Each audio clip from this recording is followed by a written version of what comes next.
अब दूसरा source of जो बिजनेस फाइनेंस का है बच्चों वो है प्रेफरेंस शेयर्स। ठीक है, इसके बारे में आपको पता ही है, फिगर पढ़ लेते हैं। The capital raise by issue of preference share is called preference share capital. ठीक है, preference share are those share which get preferential right over equity share. ठीक है, आपको सबको पता है, नाम से इसका हो रहा है कि प्रेफर करते हैं। पहले इक्विटी शेयर्स को नहीं मिलेगा डिविडेंड, पहले इनका जो फिक्स अमाउंट है वो इनको मिलेगा। ठीक है, बिफोर इक्विटी शेयर्स। ठीक है, फिर है इसमें क्या क्या है बच्चों वो देखिए। The payment of dividend before any dividend is paid to equity share holder. मैंने बताया ना अभी, वही लिखा हुआ है। Right to receive repayment of capital, ठीक है, on winding up of the company before the capital of equity shares holder is return.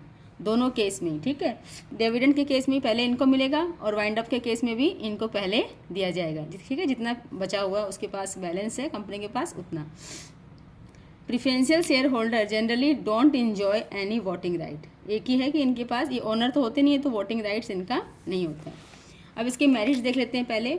It provides steady income in the form of fixed. ठीक है, स्टेडी मतलब एकदम regularly इनको मिलता है, कुछ भी हो इनको अपना जो इंटरेस्ट है इनका जो फिक्स है वो इनको मिलेगा ही मिलेगा। ठीक है, रेट ऑफ रिटर्न इनकी फिक्स है। It comparatively bears a lower risk. इनकी रिस्क क्या होती है बच्चों, लोअर होती है, तो ये भी इनका एक पॉइंट है मेरिट्स का। ठीक है, lower risk, rate of return fix है।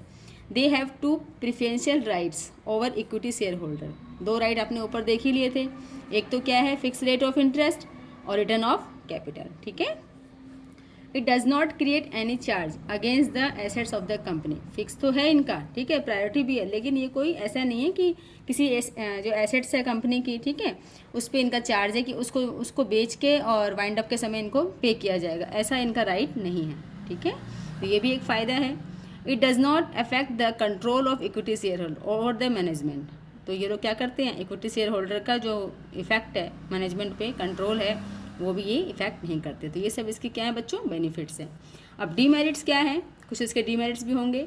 It is not suitable for investor who are willing to take risk and are interested in higher return. ठीक है, कुछ लोग ऐसे होते हैं वो कहते हैं ठीक है हमें तो बस कुछ फिक्स अमाउंट मिल जाए, कोई हमको रिस्क नहीं लेनी, तो ये उसके लिए सूटेबल नहीं है। It is not suitable for the investor who are willing to take risk. ठीक है, जो क्या कर रहे हैं, रिस्क लेना चाह रहे हैं, इसमें रिस्क नहीं है ना, तो जो सोचते हैं ठीक है रिस्क तो हम ले लेंगे लेकिन हमारा जो रेट ऑफ इंटरेस्ट है वो ज़्यादा होना चाहिए, लेकिन इसमें ऐसा कोई रिस्क का मैटर ज़्यादा है नहीं। And are invested in higher return, वो हायर रिटर्न में बिलीव करते हैं, उनके लिए सूटेबल नहीं है। दूसरा क्या है, the rate of dividend is generally high as compare that of debentures. ठीक है, दूसरा क्या है कि डिबेंचर्स की तुलना में इनका डिविडेंड का रेट क्या होता है बच्चों, हाई होता है, इसलिए भी इसका डिमेरिट्स है। There is no tax on saving as the case of interest on loan. देखिए जो प्रेफरेंस शेयर होल्डर हैं वो भी क्या है, एक तरह से हमको लोन ही दे रहे हैं और उनको हम फिक्स अमाउंट पे कर रहे हैं जो उनका उसमें लिखा हुआ है। ठीक है, कंपनी के संग उनका जो टाई अप हुआ है, लेकिन ये जो टैक्स देते हैं टैक्स में इनको छूट नहीं मिलती। ठीक है, इसीलिए इसका एक ये डिमेरिट्स है, इसलिए बोला है नॉट डिडक्टेड फ्रॉम प्रॉफिटेबल, जो एक्सपेंडिचर प्रॉफिटेबल अर्निंग होती है कंपनी की उसमें इसको क्या किया माइनस नहीं किया जाता। ठीक है, फिर है this shares may not be very attractive to the investor because dividend of this shares is to be paid only when the company earns profit. इसमें प्रॉफिट अर्न्स करेगी तभी आपको क्या मिलेगा, डिविडेंड मिलेगा, अगर लॉस के टाइम पे आपका नहीं मिलेगा। इसमें भी बहुत तरह के टाइप होते हैं, जिस तरह का इनका टाइप है उस हिसाब से इनको पेमेंट मिलती है। So there is no assured return, तो इसलिए ये भी एक इसका क्या है, डीमेरिट्स है। एक तो इसका ये है कि इसमें एश्योर्ड नहीं है, ठीक है, प्रॉफिट होगा तो पहले इनको मिलेगा, ठीक है, नहीं होगा तो नहीं मिलेगा, इसलिए एश्योर्ड नहीं है, ये इसके लिमिटेशन है। एक ये है कि रेट ऑफ इंटरेस्ट इसकी ज़्यादा है डिबेंचर की तुलना में, ठीक है, और फिर क्या है कि no deductions from the profit.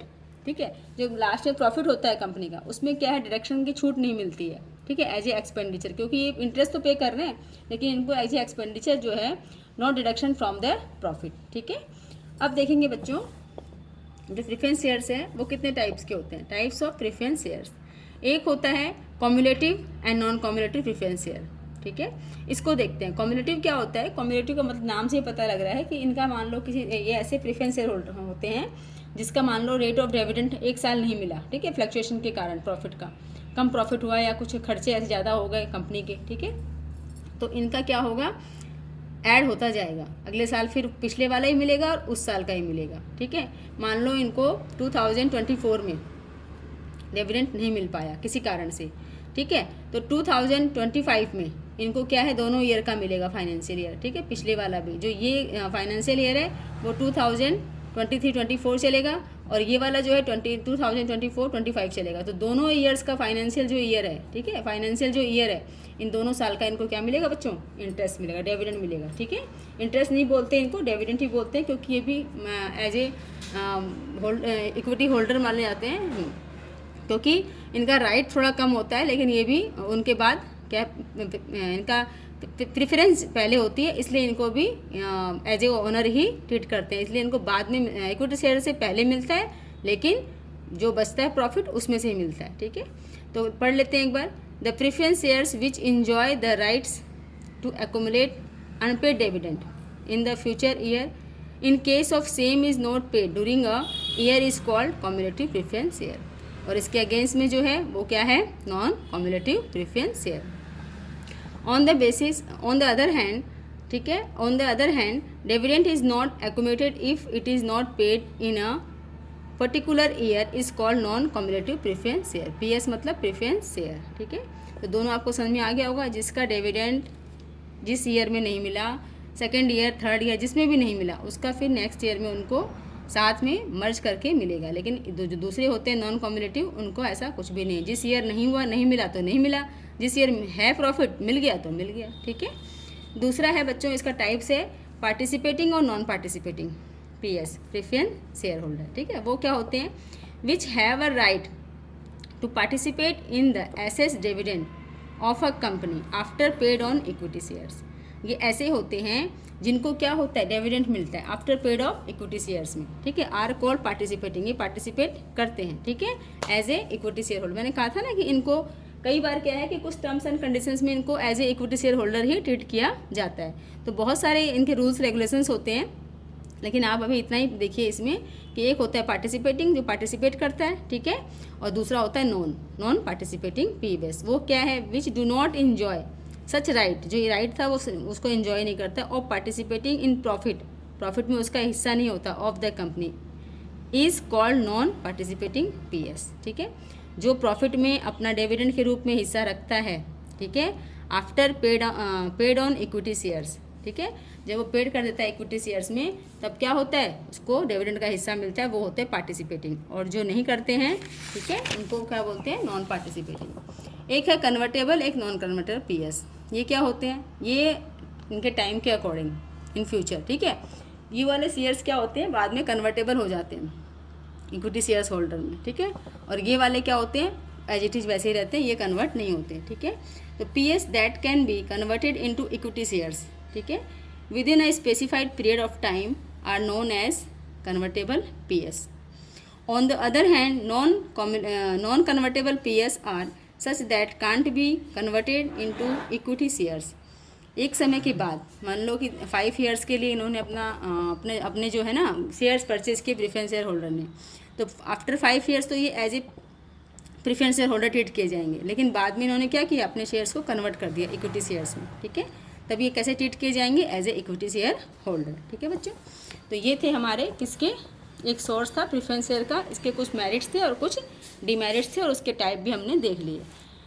उसके बाद दूसरा सोर्स ऑफ बिजनेस फाइनेंस है डिबेंचर, ठीक है, इसमें क्या होता है, debentures are an important instrument for raising long term डेप्ट, ठीक है, ये भी क्या है, उधार में ही है, ठीक है, उधार में हम डिबेंचर्स इशू कर रहे हैं और उससे पैसे ले रहे हैं कंपनी जो है, ठीक है, तो ये क्या है, इंपॉर्टेंट इंस्ट्रूमेंट है। It bears a fix rate of interest, इसमें भी रेट ऑफ इंटरेस्ट फिक्स होती है, ठीक है। Debenture holders are the creditor और लेंडर ऑफ द कंपनी, ये क्या है, हमारे कर्ज, हम इनके कर्जदार हैं, ठीक है, इनको हमें देना है, क्रेडिटर्स हैं ये हमारे, ठीक है। आपने 2 टर्म्स देखे होंगे, डेबिटर्स और क्रेडिटर्स। तो डेटर्स जो होते हैं उनसे हमको लेना होता है, क्रेडिटर्स क्या होते हैं, जिनको हमको देना होता है, ठीक है। तो इसका भी कुछ मेरिट्स हैं वो देखते हैं। बोला है preferred by investor who want fixed income with lower risk. इसमें रिस्क थोड़ी लोअर होती है, तो जिनको फिक्स्ड इनकम चाहिए ऐसे इन्वेस्टर्स जो होते हैं मार्केट में वही इनमें इन्वेस्ट करते हैं। Non diluting of the voting rights as they do not carry voting right. तो ये जो डिबेंचर होल्डर होते हैं, ठीक है, डिबेंचर होल्डर कौन है? जो डिबेंचर्स को, जिन्होंने डिबेंचर को लेके कंपनी से और पैसे उनको दिए हैं, तो इनके पास क्या होता है? वोटिंग राइट नहीं होता। तो इसलिए कोई भी मैनेजमेंट के उसमें कोई ये डिस्प्यूट पैदा नहीं करते, कोई इनका रोल नहीं होता। Debentures are fix charge funds and do not participate in profit of the company. इनका एक फिक्स चार्ज होता है, इसलिए क्या करते हैं? पार्टिसिपेट नहीं करते, प्रॉफिट में इनका कोई दावेदारी नहीं होती है। Less costly as compare to the equity preference share capital. ये बताया था रेट ऑफ इंटरेस्ट में क्या होती है? प्रेफरेंस शेयर होल्डर की तुलना में कम होती है, तो इसीलिए ये लेस कॉस्टली है, ये भी इसका फ़ायदा है। फिर है interest on debenture is tax deduction, ठीक है, सेविंग एक्सपेंडिचर। जैसे उसमें क्या था? प्रेफरेंस शेयर होल्डर को हम जो डिविडेंड दे रहे हैं वो क्या था? क्या टैक्स में उसकी कोई छूट नहीं मिल रही थी एज ए एक्सपेंडिचर, पर इसमें क्या होता है? जो हम इंटरेस्ट दे रहे हैं, ठीक है, ऑन द डिवेंचर, तो इसमें क्या होता है बच्चों कि हमें क्या मिलती है? छूट मिलती है टैक्स में। ये जो इसका इंटरेस्ट हम पे करते हैं ये एज ए एक्सपेंडिचर ट्रीट होता है, और इसमें क्या होता है? हमको छूट मिलती है, ठीक है। अब इसके डीमेरिट्स होते हैं कुछ, वो देख लेते हैं। Debentures put a permanent burden on the earning of company as they are fix charge instrument. अब देखिए इसमें क्या हो रहा है कि हमको एक दिमाग में लेना है कि हमारी चाहे इनकम कम हो या ज़्यादा हो, लेकिन एक फिक्स अमाउंट हमको इनको पे करना ही है। तो ये क्या है? परमानेंट बर्डन है कंपनी पे। ये इसका एक वो है, लिमिट्स है, ठीक है, ड्रॉबैक्स है। Debenture holder do not gate voting right. Voting right नहीं है इनके पास। ये भी है कि कुछ अच्छा हो या बुरा हो वो कुछ नहीं बोलते, चाहे उनके उसके बारे में कितनी भी नॉलेज क्यों ना हो, ठीक है। Raising finance from its sources limits, ठीक है, borrowing ability of the firm.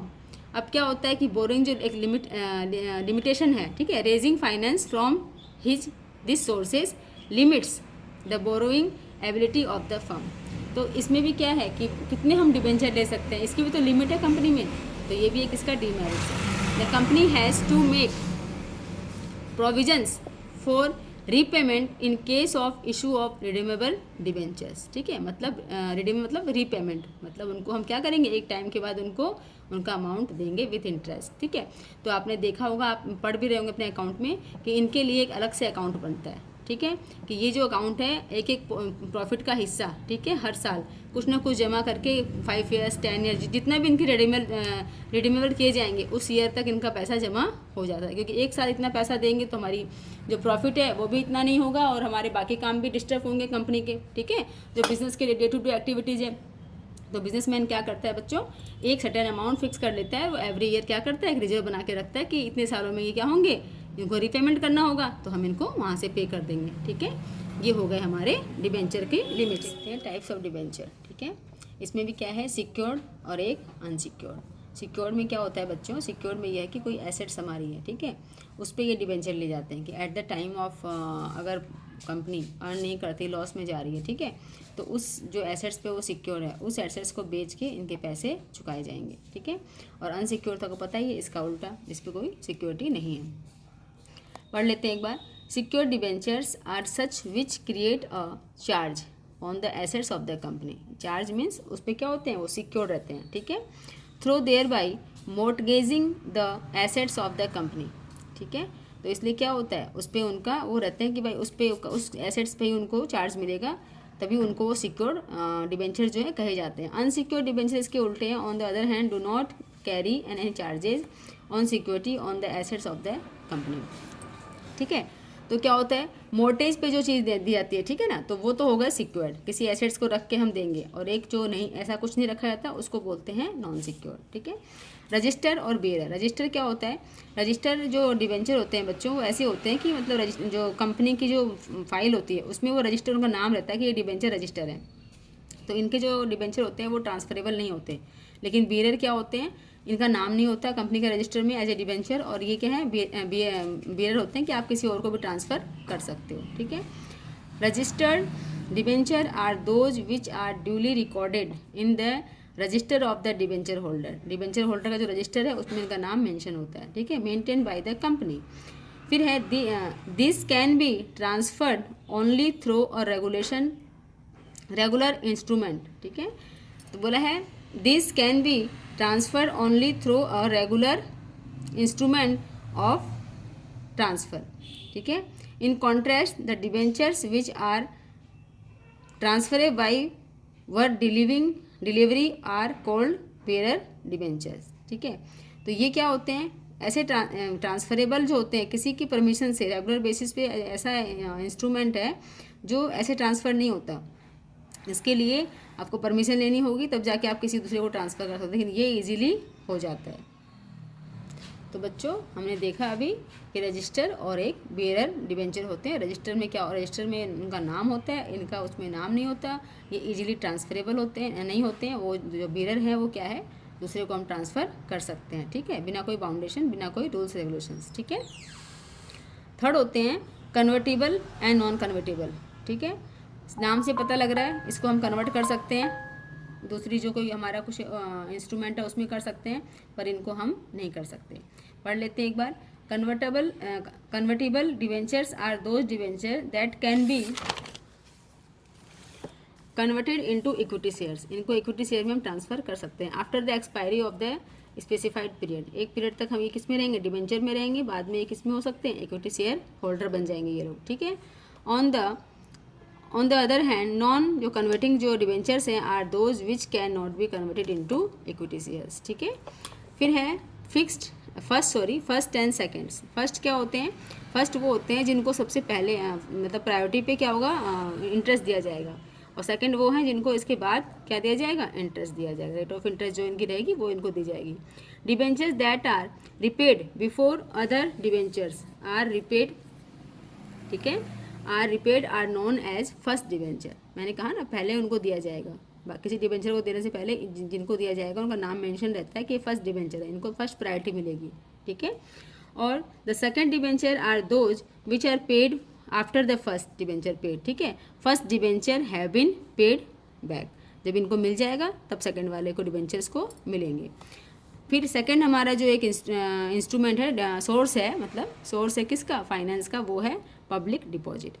देखिए इसके नाम से ही पता लग रहा है पब्लिक की डिपॉजिट है ये। पब्लिक मतलब आम आदमी हर किसी सोर्स से, कोई जॉब से, कोई बिजनेस से, ठीक है, वो अर्न करता है, अर्न करके क्या करता है, कुछ सेविंग करता है, और सेविंग को वो क्या करता है, अच्छे से सेव रखता है ताकि उसको क्या मिले, एक इंटरेस्ट मिले, ताकि उसके जो पैसे, मान लो 100 रुपये रखे हैं उसके पास सेविंग में, तो वो 5 साल बाद 100 ही ना रहे, उसको ऐसी जगह इन्वेस्ट करें ताकि उसकी मनी क्या हो, दिन पे दिन उसके जो है ब्याज के रूप में बढ़ के उसकी मनी का अमाउंट ज़्यादा हो जाए, ठीक है। तो ये पब्लिक डिपॉजिट क्या होती है, इसको देख लेते हैं।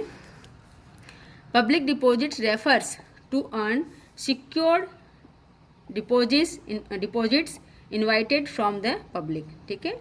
ये सिक्योर्ड होते हैं, ठीक है, इनमें कोई रिस्क ज़्यादा नहीं होती क्योंकि ये सिक्योर होते हैं, पब्लिक की डिपॉजिट होती है, तो ये पब्लिक से क्या करते हैं, इन्वाइट किए जाते हैं। They have higher interest rate, लेकिन हाँ इनकी जो रेट ऑफ इंटरेस्ट होती है बच्चों वो हायर होती है देन बैंक से ज़्यादा इसमें क्या मिलता है, रेट ऑफ इंटरेस्ट, ठीक है। Bank deposits and may be issued for short term and medium term, ठीक है। फंडिंग रिक्वायरमेंट, जैसी रिक्वायरमेंट हो उसके हिसाब से हम इनको ले सकते हैं, शॉर्ट टर्म के लिए भी और मीडियम टर्म के लिए भी ले सकते हैं। The acceptance of public deposit is regulated by the reserve bank of India. Reserve bank क्या करती है, पूरा इसको रेगुलेट करती है, इसलिए क्या ये सिक्योर्ड है, इसलिए हमने फर्स्ट में टर्म लिखा सिक्योर्ड डिपॉजिट, ठीक है बच्चों। अब इसकी भी कुछ मेरिट्स हैं वो देख लेते हैं क्या है। It is simple and easy and convenient source of finance, ये तो हम देख ही लिए, ठीक है, ईजी भी है, कन्वीनियंट भी है, ठीक है, चाहे हम लॉन्ग टर्म के लिए चाहे हम मिड टर्म के लिए इसको इशू करवाएं, ठीक है। Lower cost as compare to bank, rate of interest कम है इसलिए लोअर कॉस्ट आ रही है हमारी। No charge on the assets पे कोई ऐसा नहीं है कि ये मोर्टेज वाली है, बंधक रख के किसी एसेट्स को उस पर हम ले रहे हैं, ऐसा नहीं है, ठीक है। Assets of the company is created. फिर देखते हैं बच्चों, it leads to no loss on the control in the management of the company. क्यों, क्योंकि डिबेंच ये जो है पब्लिक क्या है, हम कर्जदार हैं, उनसे लिया है, ठीक है, तो इनका क्या रोल होगा मैनेजमेंट में, कोई वोटिंग राइट नहीं है, कोई इनका लेन देन नहीं है मैनेजमेंट से, तो क्या है ये डिस्टर्ब नहीं करते, ठीक है। नो लॉस ऑफ कंट्रोल, ठीक है। अब डीमेरिट्स भी कुछ होंगे, फ़ायदे ही फ़ायदे हैं इसके, लेकिन कुछ डीमेरिट्स भी है। It is not suitable for new company. देखिए न्यू कंपनी आपने बिल्डअप की है तो क्या है, आपको उस पर कोई सिक्योर नहीं है, तो आपको पब्लिक डिपॉजिट से आपको फाइनेंस इशू नहीं करवा सकते। It is not suitable for the long term financing. ये शॉर्ट टर्म के लिए होते हैं, तो ये लॉन्ग टर्म के लिए भी सूटेबल नहीं है। It is not a reliable source. ठीक है, क्या होता है इस पर रिलायबल सोर्स, क्या मतलब किसी भरोसा कम किया जाता है, किस पे, पब्लिक डिपॉजिट्स पे। It can provide limited funds. इनका जो फंड्स है बच्चों वो भी क्या होता है, लिमिटेड होता है। ठीक है, कि इतना अमाउंट ही इसको मिलेगा, क्योंकि पब्लिक के पास सेविंग जितनी होगी उतना ही तो मिलेगा। तो इनकी क्या है, लिमिट भी जो है फंड्स की वो भी बहुत ज़्यादा नहीं है, एक मिनिमम अमाउंट यहाँ से मिल सकता है। अगर बिजनेस बड़ा है तो फिर ये आपके लिए सही नहीं हो सकता है। ठीक है, नेक्स्ट हमारा सोर्स है रिटेन अर्निंग। रिटेन का मतलब ही हमारा रखा हुआ कोई अर्निंग है। ठीक है, जो हम सेविंग करते हैं उसी का नाम क्या है, रिटेन अर्निंग, मतलब रखा हुआ हमारा धन। ठीक है, retain earning refers to that part of the profit which is kept as reserve for use in the future। मैंने कहा ना, कुछ हमारा प्रॉफिट का पार्ट है जिनको हम रिजर्व में रखा हुआ फ्यूचर यूज के लिए। It is a source of internal financing और सेल्फ फाइनेंसिंग और प्लॉगिंग बैक ऑफ प्रॉफिट्स। ठीक है, प्लॉगिंग बैंक भी नाम है इसका, सेल्फ फाइनेंसिंग भी नाम है इसका, इंटरनल फाइनेंसिंग भी इसी को बोलते हैं। किसको, रिटेन अर्निंग को। क्योंकि इंटरनल इसलिए है क्योंकि अपना ही प्रॉफिट है, ये वही रखा हुआ है। ठीक है, और सेल्फ फाइनेंसिंग इसी को आप क्या कर सकते हो, दोबारा अपने बिजनेस में यूज कर सकते हो। इसका एक पार्ट पूरा तो नहीं करेंगे, लेकिन कुछ इसका पोर्शन हम अपने बिजनेस को बढ़ाने के लिए यूज कर सकते हैं। अब इसके मेरिट्स देखते हैं क्या क्या है बच्चों। It is a permanent source of fund. ठीक है, ये क्या है, परमानेंट सोर्स है क्योंकि मेरे पास ही है, ये बिजनेस का ही है। ठीक है, उसी का प्रॉफिट है। It does not involve any explicit cost in the form of interest, dividend और फ्लोटेशंस। ठीक है, अब ये क्या है, यहाँ से अगर हम पैसे ले रहे हैं, ठीक है, अपने इंटरनल सोर्स से हम पैसे लगा रहे हैं अपने बिजनेस में, तो एक्सप्लिसिट मतलब क्या होता है बच्चों, कि जिसका हमको खर्चा पे नहीं करना पड़ेगा, कोई इंटरेस्ट नहीं देना पड़ेगा। ठीक है, दो टर्म होते हैं, एक होता है एक्सप्लिट्स और एक होता है इम्प्लिट्स। ठीक है, इम्प्लिट्स कॉस्ट क्या होते हैं, जैसे कि हम कहीं बाहर से कुछ ले रहे हैं, ठीक है, उधार वगैरह, तो हमें क्या देना पड़ेगा, इंटरेस्ट देना पड़ेगा उसका। ठीक है, लेकिन एक्सप्लिट मतलब क्या है, खर्चा तो होता है लेकिन वो हमको देना नहीं पड़ता। अगर हम बाहर से देना पड़ता, लेकिन ये घर से ही हो रहा है, तो ये क्या हुआ, इसमें छुपा हुआ है। ठीक है, इसको बोलते हैं एक्सप्लिट कॉस्ट। ठीक है, the greater degree of operation flexibility and freedom. हम फ्री हैं अपने काम को करने के, जितना हमारे पास पैसा है उसके हिसाब से हम काम करेंगे। हमको ये बर्डन नहीं कि हमको उसको देना है, हम कैसे करें, अपना प्रॉफिट अर्निंग जल्दी जल्दी करें, अपना सेल्स जल्दी करें, प्रोडक्शन जल्दी से करें ताकि उसका टाइम पूरा कवर होने वाला है, मैच्योरिटी पूरी होने वाली, ऐसा हम पे बर्डन नहीं है। ठीक है, it enhance the capacity of the business to absorb unexpected loss. ठीक है, लॉसेज जो होते हैं उसको क्या करता है, वो कैपेसिटी बियर कर लेता है। कुछ लॉस भी हुआ तो वो कोई प्रॉब्लम नहीं है, घर का ही पैसा है, दोबारा आ जाएगा। ठीक है, this may lead to an increase in the market price of the company equity shares। देखिए जब हम बैलेंस शीट बनाते हैं, ठीक है, कंपनी की, तो उसमें जो रिजर्व्स हैं, रिटेन अर्निंग्स है, ये अगर कॉलम में लार्ज अमाउंट में दिखते हैं तो क्या होता है, बाहर के लोगों को विश्वास होता है कि इस कंपनी का पैसा बहुत सारा प्रॉफिट अर्निंग कर रही है, तभी तो ये रिजर्व बना रही है, रिटेनिंग कर रही है अर्निंग की, तो उनका फेथ बढ़ता है। तो ये भी क्या है, बेनिफिट है फार्दर इन्वेस्टर के लिए। ठीक है, लिमिटेशन क्या है बच्चों इसकी, एक्सेस रिटेनेशन अमंग शेयर होल्डर्स। ठीक है, क्या करता है, डिससेटिस्फैक्शन क्रिएट करता है। एक्सेस जो हम करते हैं, अर्निंग को जमा कर देते हैं और शेयर होल्डर को नहीं डिस्ट्रीब्यूट करते, तो शेयर होल्डर में क्या होता है, डिससेटिस्फैक्शन क्रिएट होता है। ठीक है, excess retention dissatisfaction among share holders, उनको एक ये लगता है कि देखो इतना इतना प्रॉफिट बचा के रख रही है कंपनी, हमें नहीं दे रही। ठीक है, ये इसका एक डिमेरिट है। Since the profit keep on fluctuating it is an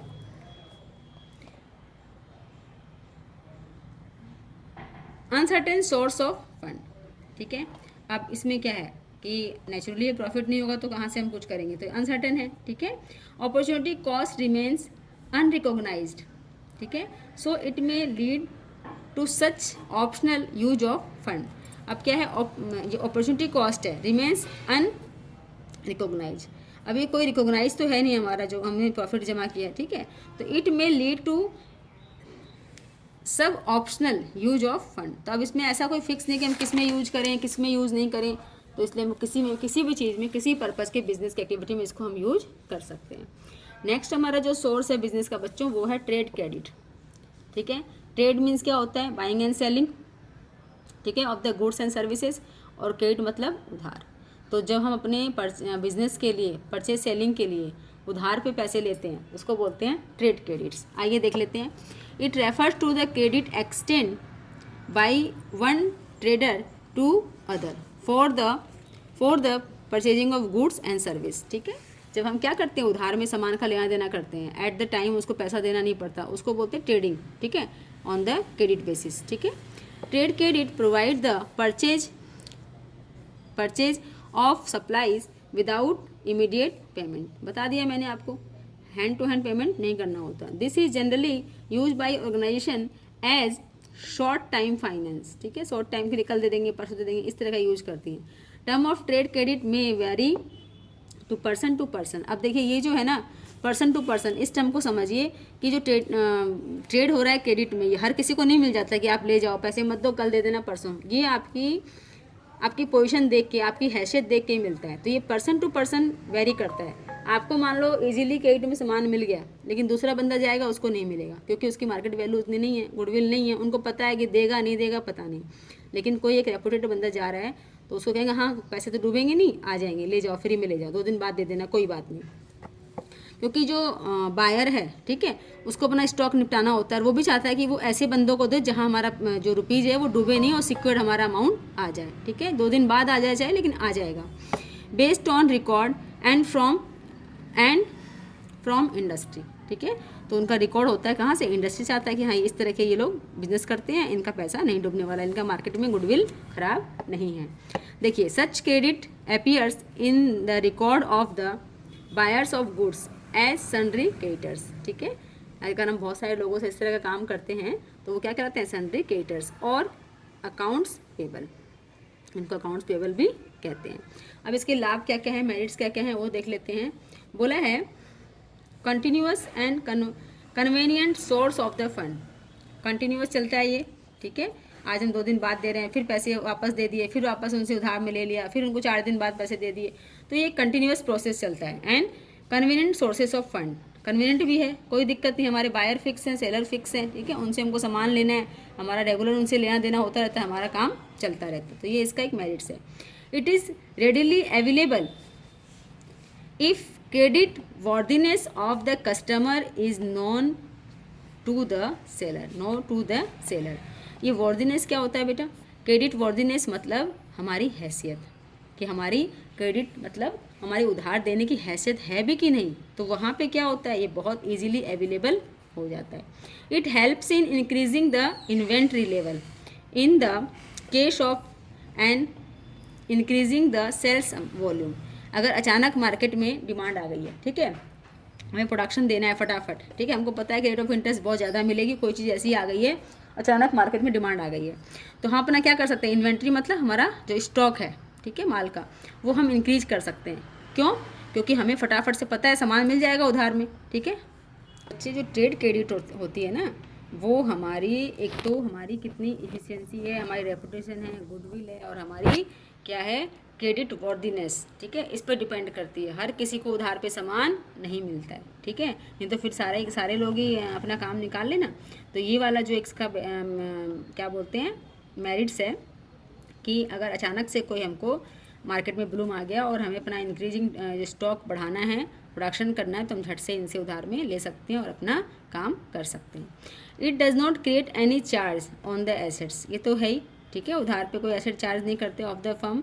ये पूरा क्या है, अपने खुद के संबंधों पे ही डिपेंड होता है, उधार जो लेन देन होता है, ठीक है, on the firm while providing funds, ठीक है, जब फंड्स देते हैं तो हमारा कोई इस पे एसेट्स पे चार्ज नहीं होता है। फिर है there can be chances of over trading, ठीक है, तो यहाँ पे क्या होता है, चांस हो जाता है किसका, ओवर ट्रेडिंग का। हमारी कैपेसिटी नहीं है, मन नहीं कर रहा है, ठीक है, और प्रोडक्शन करने का, क्योंकि पहला ही स्टॉक बचा हुआ है, ठीक है, लेकिन हमको फैसिलिटी मिल रही है, तो हमें क्या होता है, लालच आ जाता है कि चलो माल मिल रहा है, पता नहीं कल दाम बढ़ जाएंगे। बिजनेसमैन को यही लगा रहता है, हर समय उनको लगता है कि मेरी चीज़ों के दाम बढ़ जाएंगे, और वो क्या कर लेता है, ओवर ट्रेडिंग कर लेता है, ठीक है। डीमेरिट्स क्या है बच्चों, डीमेरिट्स क्या है, filling only limited financial needs. ये क्या करता है, फुलफिल करता है बस लिमिटेड जो फाइनेंस, बहुत ज़्यादा है इसमें, ऐसा नहीं कि हम बहुत लंबा अमाउंट कुछ कर सकते हैं, जितनी हमारी रिक्वायर्ड है वही इसी नीड्स को फुलफिल करता है। फिर है costly in companies to most other sources of raising money. ठीक है, इट इज़ क्या कॉस्टली है जो बाकी लोगों से, क्योंकि जब हम उधार में देते हैं तो नेचुरली कोई भी चीज़ जब पता है कि मेरे बाद पैसे आएंगे, ठीक है, तो वो क्या करेगा, 1-2 बढ़ा के देगा। आप जनरल वैसे भी देख लीजिए, जब आप एक दुकान जो किराने की फ़िक्स कर लेते हैं और अपना राशन महीने का उसी से लाते हैं, तो आप देखना मार्केट में अगर आपको दाल वगैरह 100 रुपये किलो होंगी कोई दाल, ठीक है, तो वो 5 रुपये एक्स्ट्रा लगा के दे, क्योंकि उसको पता है कि अभी रिसेंट पैसा नहीं आने वाला। ठीक है, तो इसीलिए क्या होता है, cost in comparison to most other sources of raising money. उधार में सामान लेने से क्या होता है, पैसे ज़्यादा बढ़ जाते हैं। ठीक है, मतलब कि कॉस्ट बढ़ जाती है। अब नेक्स्ट हमारा जो है बच्चों वो है फैक्टरिंग। ठीक है, इसको देखते हैं ये क्या होता है। देखिए, फैक्टरिंग जो है आपके लिए नया कॉन्सेप्ट होगा, ये आपने पहले नहीं पढ़ा होगा। This is a financial services in which a third party, ठीक है, नेमली फैक्टर, एक थर्ड पार्टी जिससे हम फाइनेंस हमको देगा उसका नाम क्या है, फैक्टर। ठीक है, renders various services like discounting bill and collections of clients डेब्ट। In this a company gives the responsibility of the collection of डेब्ट from the debtors to the factors. ठीक है, ये फैक्टर जो है एक ऐसा मतलब बंदा है, ठीक है, कि वो क्या करता है कि हमारे सारे काम करता है, हमारे डिस्काउंटिंग बिल को भी करेगा, ठीक है, हमारे जो बिल ऑफ एक्सचेंज से हम पेमेंट करते हैं लेन उधार में, उनका पूरा करवाएगा, और हमारे जो डेब्ट्स हैं क्लाइंट से उनको भी वो क्या कराएगा, वसूली करवाएगा। Factors hold large amount of information about the trading histories of the firm, क्योंकि ये सारे ही काम करता है, ठीक है, किसके, बिजनेस फर्म्स के, तो सारी हिस्ट्री का रिकॉर्ड उसके पास होता है। ठीक है, इसलिए बोला है कि factors hold large amount of information about the trading histories of the firm, किस किस से वो कर रहा है, क्योंकि जब सारे काम वो करेगा तो पता तो लगेगा ही उसको। ठीक है, this can be valuable to those who are using factoring services and can thereby avoid doing business with customers having poor payment records। ठीक है, अगर हम इनके साथ डीलिंग करते हैं, सारे काम इनके हेल्प से करते हैं, फैक्टर से, ठीक है, जो फैक्टरिंग करते हैं, ठीक है, तो इससे क्या होता है कि जो जिनकी पुअर डीलिंग है उससे हम बच जाते हैं, क्योंकि ना ये बता देते हैं कि उनके संग बिजनेस मत करना। ठीक है, उनका रिकॉर्ड ख़राब है। मान लो ए कंपनी है, ठीक है, वो बी कंपनी को सामान बेचने जा रही है, लेकिन ये क्या है कि फैक्टरिंग की फैसिलिटीज़ ने ले रखी है ए ने, तो ये इससे पूछेगा कि भाई बी के संग कर रहा हूँ कैसा है, तो ये मना कर दिया कि बी ने पहले भी 4-5 लोगों के पैसे अटका रखे हैं, तुम इनके संग डीलिंग मत करना। तो वही बोला है बच्चों कि doing business with customers having poor payment records, ठीक है, जिनका रिकॉर्ड खराब है, ठीक है, तो वहाँ पे ये बचा देता है। फैक्टर्स में also offer relevant consultancy services in the areas of finance and marketing. देखिए मार्केट कैसा है, फाइनेंस के रिगार्डिंग है सर्विसेज, क्या फैक्टर प्रोवाइड करता है, क्योंकि ये एक मार्केट में बैठा हुआ है और सब लोगों से इसकी डीलिंग है, तो इनको जल्दी से क्या पता रहता है हर चीज़ के बारे में, तो हमको क्या गाइडेंस मिल जाती है। ठीक है, the factors charges fees for the service render. देखिए फ्री में तो कुछ भी नहीं करेगा वो, ठीक है, तो जो भी काम कर रहा है, इतनी सारी आपको सर्विसेज दे रहा है, तो उसके लिए वो चार्ज तो करेगा ही। There are 2 methods of factoring. ठीक है, एक होता है रिकॉर्ड्स फैक्टरिंग, एक होता है नॉन रिकॉर्ड्स फैक्टरिंग। देखिए रिकॉर्ड्स फैक्टरी के ऊपर समझ लेते हैं और उसके बाद नॉन रिकॉर्ड्स तो आपको समझ में आ ही जाएगा। मान लीजिए कि हमने क्या किया, ए कंपनी, हमारी कंपनी ए है और एक कंपनी बी है, ठीक है, इसने क्या बोला कि आप मेरे को पैसे, इससे इसने उधार में काम कराया, ठीक है, फैक्ट्री सर्विस ले रखी है इसने, तो ये क्या कर सकता है, इसके फैक्टर के पास जाके पैसे ले आएगा, ठीक है, और इसका काम चल रहा है, इसको कोई दिक्कत नहीं है। तो जो रिकॉर्ड्स जो है फैक्टरिंग है उसमें क्या होता है कि अगर ये नहीं पे करता तो फिर इस ए को ही लाइबल है पे करने के लिए, ठीक है, मतलब मान लो एट द टाइम बी आपने तो यहाँ से इस बिल ऑफ एक्सचेंज अपना डिस्काउंट करवा लिया, ठीक है, बी के बिहाफ पे जो बिल ऑफ एक्सचेंज था आपका, सपोज करिए, तो आपने इनसे पैसे डिस्काउंट, पैसे जरूरत थी, आपने इससे ले लिए जाके फैक्टर से, ठीक है, बी को नहीं देने पड़े अभी तो, लेकिन अगर बी इन फ्यूचर नहीं देता है, ठीक है, वो दिवालिया हो जाता है, कुछ हो जाता है, तो फिर ये फैक्टर किससे वसूली करेगा, वापस आपसे ही वसूली करेगा। इसको क्या बोलते हैं बच्चों, रिकॉर्ड्स फैक्टरिंग, मतलब वापस से वो आपसे ही वसूल करेगा अगर जिसने पैसे नहीं दिए हैं। लेकिन जो नॉन रिकरिंग है उसमें क्या होता है, कुछ उनके टर्म्स एंड कंडीशन होते हैं, जब क्या करता है, अगर ये नहीं देता है तो फिर ये वापस इसके पास लेने के लिए नहीं आता है, कुछ उसकी एसेट्स वगैरह उसके पास रखी होती हैं, वो उसी से उसको फुलफिल कर लेता है। ठीक है, तो ये दो कॉन्सेप्ट आपको समझ में आ गए होंगे, एक तो रिकॉर्स, एक नॉन रिकॉर्स फैक्टरिंग। आइए देख लेते हैं। Under this factoring the client is not protected against the risk of the डेप्ट। ठीक है, मैंने बताया ना, ये इसमें क्या होगा, क्या होगा इसमें, under this factoring the client is not protected against the risk of the डेप्ट। वो प्रोटेक्ट नहीं है, उसको वापस से देना पड़ेगा। ठीक है, पर नॉन रिकॉर्ड्स में क्या है, in this factoring funds amount of invoice paid to the client in the event of डेप्ट बिकमिंग बैड। ठीक है, डेप्ट तो है, देखिए बैड और डेप्ट, बैड डेप्ट दो अलग टर्म है। डेप्ट मीन्स हमारा ऋण, और बैड डेप्ट मीन्स क्या हो गया, दिवालिया, मतलब वो अब बैड हो गया, मतलब अब हमको नहीं मिलेगा हमारा ऋण।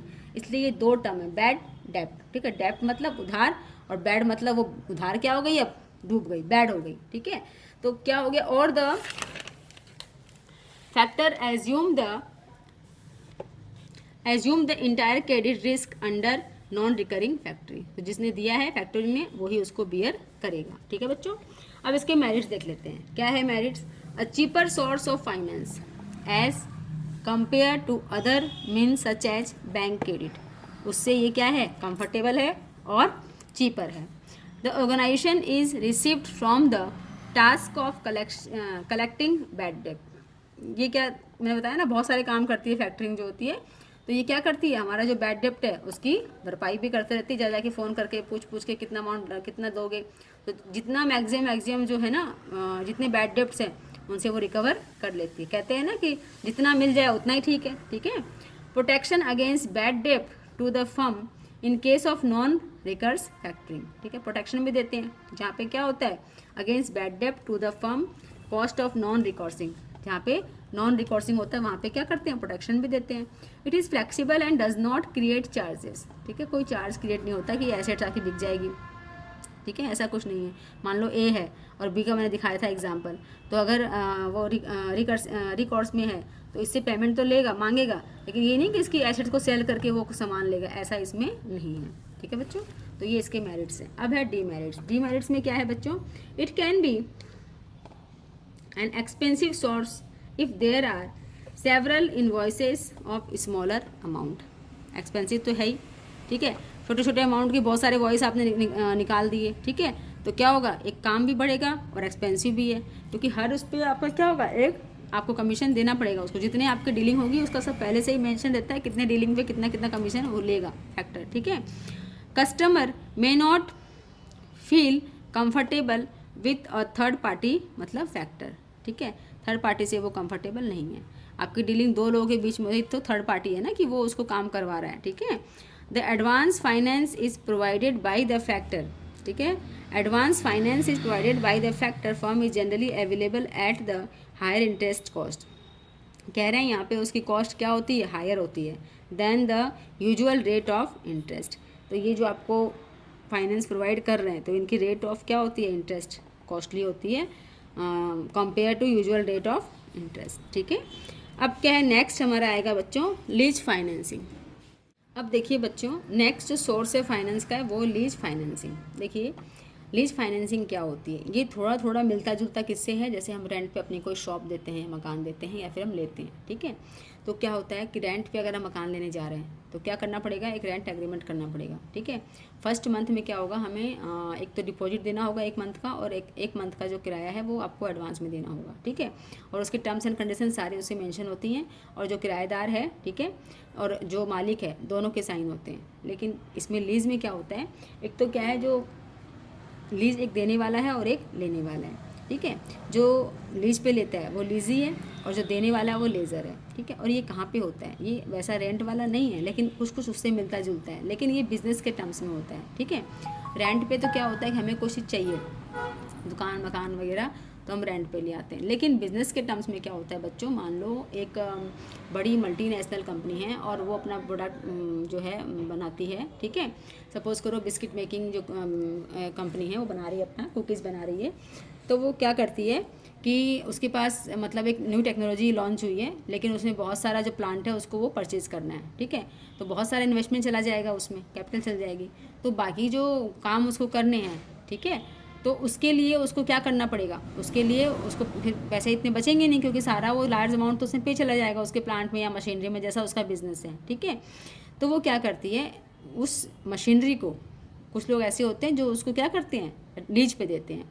तो वो 10 साल, 5 साल, 2 साल, जैसा जैसा उनका एग्रीमेंट है वैसे वो लीज पे ले लेते हैं, और उस मशीनरी को वो क्या करते हैं, यूज करते हैं, ठीक है, अकॉर्डिंग टू उनका एग्रीमेंट जो कॉन्ट्रैक्ट हुआ है। और उसके बदले में उसको एक पीरियडिकल जो अमाउंट देते हैं, ठीक है। तो वो उसके लिए वो क्या एक तरह से रेंट ही है, वो उसको पे करते हैं, ठीक है। दूसरा क्या होता है कि मान लो हमारा जो लीज कॉन्ट्रैक्ट है, ठीक है, वो कंप्लीट हो गया। इसमें क्या होता है कि अगर नया हमको चाहिए, ठीक है, लीज कॉन्ट्रैक्ट बना, तो फिर हमें उसको रिन्यू करना पड़ता है। लेकिन ये किस केस में होता है, टेक्नोलॉजी के क्षेत्र में होता है, ठीक है। टेक्नोलॉजी क्या होती है, डेली चेंज हो रही है। तो इसमें क्या है कि जो हमारा ओनर है वो सोचता है कि टेक्नोलॉजी फिर चेंज होंगी, फिर मुझे परचेज़ करना पड़ेगा, तो वो इस तरह से लीज पे चीज़ें ले लेता है ताकि टेक्नोलॉजी का फ़ायदा भी ले ले, और जब टेक्नोलॉजी लैप्स हो गई, पुरानी हो गई, उसको अपग्रेड करना है, दूसरे किसी लोगों से संपर्क कर ले जो उसको अपग्रेड कर रखी है। तो ये इसमें लाभ होता है। इसका जनरल एग्जाम्पल भी ले लेते हैं हम लोग। जैसे मान लो एक स्कूल है, ठीक है, एक स्कूल आपका रन कर रहा है, लेकिन आप बाहर कहीं रहने जा रहे हो या आपको मन नहीं है कि आप स्कूल का पूरा मैनेजमेंट देखें, तो आप क्या करेंगे, उस स्कूल को थर्ड पार्टी को लीज पे दे देंगे, ठीक है, और एक फिक्स अमाउंट उसको हर महीने या हर साल उसको उसका मिलता रहेगा, ठीक है। तो क्या वो ओनर थोड़ी है, वो ओनर नहीं है, वो एक किराएदारी है। वो आपके स्कूल को, आपके बच्चों को, आपका फर्नीचर, आपकी बिल्डिंग सबको यूज कर रहा है, और आपको एक फ़िक्स अमाउंट जो आपका तय हुआ है कॉन्ट्रैक्ट में, वो आपको उसको आपको दे रहा है। वो मंथली है, क्वार्टरली है आपका, ठीक है, हाफ ईयरली, जैसा भी आपने उसके संग डील की है वो आपको पे कर रहा है। तो ये होता है बेटे लीज, ठीक है। और जब उसका टर्म्स ख़त्म हो जाएगा स्कूल का, तो वो स्कूल का फिर क्या तो रिन्यू कराएगा, या फिर जो मालिक है वो किसी और को दे सकता है। तो इसको बोलते हैं लीज फाइनेंसिंग। आइए पढ़ लेते हैं क्या है। This is a contractual agreement. मैंने बताया ना, कॉन्ट्रैक्ट होता है, बिना उसके तो कुछ लिखा पढ़ी में सब कुछ होता है, ठीक है। Where the owner of an assets called the lessor, जिसकी एसेट्स है ना वो क्या कहलाएगा बच्चों, लेसर। जैसे स्कूल के केस में जिसका स्कूल है वो क्या कहलाएगा, लेसर्स, ठीक है। While the party that use the asset is known as lessee, उसको क्या बोलते हैं, लेसी। ये दो टर्म याद रखिएगा, जो ऑनर है वो लेसर और जो यूज कर रहा है वो है lessee. The lessee pays a fix periodically amount called losses rental to the lessee rental, ठीक है, to the lessor for the use of the assets. वो क्या है, लेसी का एक रेंटल अमाउंट है, जैसे रेंट देते हैं ना, वो उसका लेसी का एक रेंटल अमाउंट है जो उसको एसेट्स पे मिलता है, एसेट्स पे मिलता है। The terms and conditions regulating the lessee, ठीक है, agreement are given in the lease contract. सब कुछ मेंशन रहता है, उसके अकॉर्डिंग मैंने सारा बता दिया आपको, वैसे ही उसको पे करना होता है। At the end of the lease period the assets goes back to the lessor, lessor के पास चला जाता है, ठीक है। फिर है इसके बच्चों मेरिट्स क्या हैं। It helps to acquire the assets for a lower investment, ठीक है। उसको काम करने के लिए क्या होता है, बहुत ज़्यादा इन्वेस्टमेंट की ज़रूरत नहीं पड़ती। स्कूल के केस में देख लो आप, आपको पूरा स्कूल बच्चों समेत आपको सब कुछ मिल गया, ठीक है, और आप उसमें अपना मैनेजमेंट करके अपने स्टाफ को नियुक्त करके अपना काम चला रहे हो, ठीक है। सब कुछ आपका मैनेजमेंट है, फीस क्या होगी, बच्चे का कैसे क्या मैनेज करना है, करिकुलम क्या होगा, ठीक है, सारा आपके ऊपर है। सिर्फ आपको तो एक किराया पे करना है जो लीज एग्रीमेंट पे उन्होंने आपके संग एग्री किया है, ठीक है। तो ये इसका फ़ायदा है। फिर है provide financial without division of ownership. Ownership का डिवीज़न नहीं होता है, सब कुछ आपका है, ठीक है। और कॉन्ट्रैक्ट ऑफ द बिजनेस, जैसा कॉन्ट्रैक्ट हुआ है उसके अकॉर्डिंग आपको क्या है, आपको सारा फ़ायदा मिल रहा है। आप ही उसके क्या हो, एक अभी जितने टाइम के लिए आप काम कर रहे हो आप ही उसके ओनर हो, ठीक है। वैसे परमानेंट ओनर नहीं हो आप, लेकिन अभी आप अपना समझ के तो काम कर रहे हो उसको, तो आप उसको यूज कर रहे हो, ठीक है। जैसे हम किसी घर में रहते हैं किराए पे, अपना समझ के तो यूज करते हैं उसको, कि मैं किराया दे रहा हूँ, अभी मैं इसका मालिक हूँ, ठीक है। ऐसा तो नहीं है कि कोई दूसरा आके उसमें रहने लग जाए, आपका राइट है कि आप उसको हटा सकते हैं कि तो मेरा है, मैं रेंट देता हूँ, ठीक है। तो ऐसे स्कूल है, उसमें किसी का इंटरफेयर नहीं है अगर आपने लीज पे लिया है तो। The risk of the assets बॉन्ड बाय द लेसर, कोई भी रिस्क होगी उसके रिगार्डिंग, ठीक है, तो किसको देनी पड़ेगी? लेसर को, जिसकी वो बिल्डिंग है, ठीक है। मान लो कोई थर्ड पार्टी आके उसी एरिया का, ठीक है, कुछ अनाप शनाप बोल रहा है या कह रहा है यहाँ से हटाओ या कुछ इसको कुछ ख़राब है, तो आप किसको बोलेंगे? आप उसी को बोलेंगे जो उसका मालिक है, ठीक है। जैसे रेंट के केस में भी होता है कि आप रेंट पे किसी को देते हो, कुछ खराबी आ रही है किसी चीज़ में, तो वो आपको फ़ोन करेगा कि भाई इन चीज़ों को ठीक करा दो, ठीक है। लिमिट्स क्या है बच्चों? फ़ायदे तो बहुत हैं, लिमिट्स भी कुछ है। क्या है? द एग्रीमेंट में improve certain restrictions on use. जैसे हम किराएदार को अपना कुछ सामान दे रहे हैं तो क्या कहेंगे? आप 2 रूम यूज करना, 2 रूम को यूज मत करना, ठीक है। इसी एरिया में आप काम करना, पीछे के एरिया में काम मत करना, ठीक है। और जैसा मैंने आपको दिया है वैसे ही मुझे मिलना चाहिए। ये नहीं कि आप लाइट पंखे खोल के ले जाओ, ठीक है। आपको दिए हैं तो आपको वैसा के कंडीशन में मिलने चाहिए, ख़राब करके छोड़ दो तो ये कुछ क्या है, उसको एग्रीमेंट में लिखना पड़ता है। द एग्रीमेंट में इम्प्रूव जो है क्या होता है, कुछ उसमें सर्टन क्या होता है, रूल्स रेगुलेशन उसमें इम्पोज करता है, कुछ रेस्ट्रिक्शन उसमें होते हैं, ठीक है। क्योंकि वो किराएदार है, एज ए रेंट, जो रेंट एग्रीमेंट हुआ वैसे ही रहेगा वो, ठीक है। ओनर तो नहीं है, कहीं भी जाएगा, कहीं भी कुछ भी करेगा। Normal causes of business may be affected, ठीक है, इन case of non renewable of the agreement. अगर आपने एग्रीमेंट रिन्यू नहीं करवाया, ठीक है, तो वापस से क्या होगा कि आप अपना काम नहीं कर सकते। इन द केस ऑफ प्रोडक्शन, ठीक है, अगर आपने मशीन का रिन्यू नहीं करवाया, लीज पे ली थी ना 10 साल 5 साल, ठीक है, और आप भूल गए, तो क्या होगा कि आपका प्रोडक्शन बंद हो जाएगा। वापस से वो मशीन किसके अंडर में आ गई? ऑनर के अंडर में आ गई। तो एट द टाइम आपको बहुत नुकसान हो सकता है। तो आपको टाइम टू टाइम इन चीज़ों की आपको जानकारी होनी चाहिए कि मेरा कब जो है लीज पीरियड ख़त्म हो रहा है और मुझे उसको रिन्यू करवाना है कि नहीं करवाना है, ठीक है। The lease can't take advantage of the salvage value of the assets, ठीक है। उसकी जो एसेट्स है उसकी सैल्वेज वैल्यू कौन लेगा? मतलब स्क्रैप वैल्यू। जैसा मशीनरी के फील्ड में आपने पढ़ा होगा अकाउंट्स में कि जब मशीन बिल्कुल ख़त्म हो गई, ठीक है, यूज़ करते करते 10 साल 15 साल 20 साल, अब क्या है वो रनिंग कंडीशन में नहीं है और टेक्नोलॉजी भी इसकी लो हो गई है, तो हम क्या करेंगे? उसको सेल करेंगे। जैसे कबाड़े में सामान बेचते हैं तो उसकी जो वैल्यू मिलती है स्क्रैप वैल्यू, वही हमको मिलेगी, ठीक है। तो he is not the owner of the assets and has to return it to the lender. तो जो भी उसकी वैल्यू होगी वो खुद तो एंजॉय नहीं करेगा, जो कुछ होगा वो मालिक है वही इसको एंजॉय करेगा। जो भी उसकी एसेट्स का कोई भी स्क्रैप वैल्यू आती है, ठीक है, या फिर सिलेक्ट वैल्यू जो भी उसकी आती है वो उसका डिसीजन है, ठीक है। ये इसकी लिमिटेशन है।